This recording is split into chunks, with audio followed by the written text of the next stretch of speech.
maka akan datang dua malaikat yang bernama Munkar dan Nakir untuk menyoal kamu dengan perintah Allah.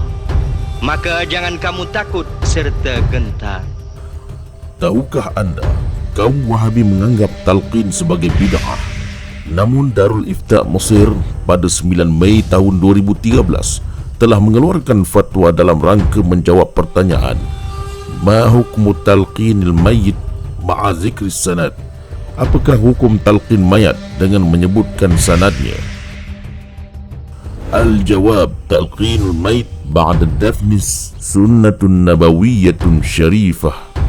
Jawapannya, talqin mayat setelah pengkebumian adalah sunnah Nabi yang mulia. Fa'an Abi Umamah Al-Bahili qala amarna Rasulullah sallallahu alaihi wa alihi wasallam faqala. Diriwayatkan daripada Abi Umamah Al-Bahili yang berkata, Rasulullah sallallahu alaihi wa alihi wasallam memerintahkan kami dan bersabda, idza mata ahadun min ikhwanikum fasawaitum turaba ala qabrihi falyakum ahadukum ala ra'si qabrihi thumma liyaqul ya fulan ibn fulanah. Jika salah seorang daripada kalian mati, maka ratakanlah tanah pada kuburnya dan hendaklah berkata, wahai fulan anak fulanah, fa innahu yaqulu arsyidna rahimakallahu walakin la tash'urun. Kemudian berkata lagi, wahai fulan anak fulanah, berikanlah kami petunjuk, semoga Allah merahmatimu, tetapi kamu tidak dapat merasakannya. Falyaqul uzkur ma kharajta alaihi minad dunya syahadata an la ilaha illallah wa anna muhammadan abduhu wa rasuluh wa annaka radita billahi rabba wa bil islami dina. Kemudian hendaklah berkata, sebutlah sesuatu yang kamu bawa keluar dari dunia, iaitu kesaksian bahawa tiada Tuhan kecuali Allah Subhanahu wa taala, Muhammad hamba dan utusannya, dan sesungguhnya kamu redha Allah menjadi Tuhanmu dan Islam sebagai agama kamu. Wa bi Muhammadin nabiyyan wa bil Qur'ani imama fa inna munkaran wa nakiran ya'khudhu wahidun minhuma biyadi sahibih.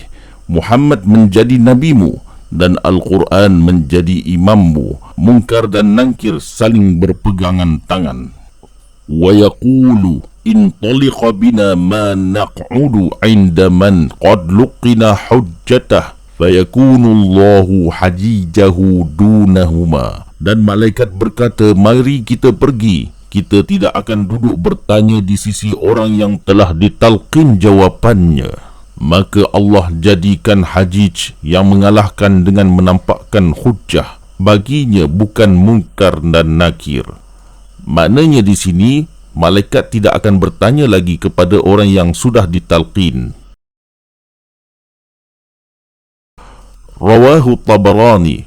ولقد قوى هذا الحديث جماعة من المحدثين ونص على مشروعيتها ما لا يحصى كثيرة من العلماء الأمة وفقهائها المتبوعين.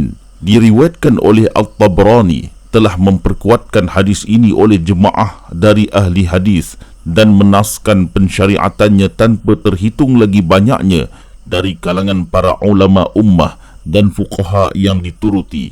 Wattasil khalfu fiha bimawsulil salaf wa atbaqatil ummatul islamiyyatu 'alaiha 'amalan wa ihtisanan la yunkiruha minha munkirun bal sannaha al-awwalu lil akhir. Dan berkesinambungan golongan terkemudian dengan golongan terdahulu. Umat Islam menerapkan dalam perbuatan dan persetujuan. Tiada siapa yang menafikannya, bahkan ia disunnahkan oleh golongan yang pertama untuk golongan yang terkemudian.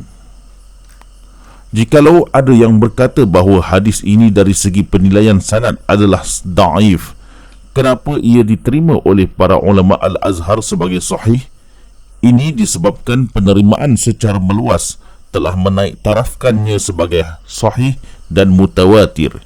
Dalam ilmu hadis, ia dikenali sebagai talaqi bil qabul.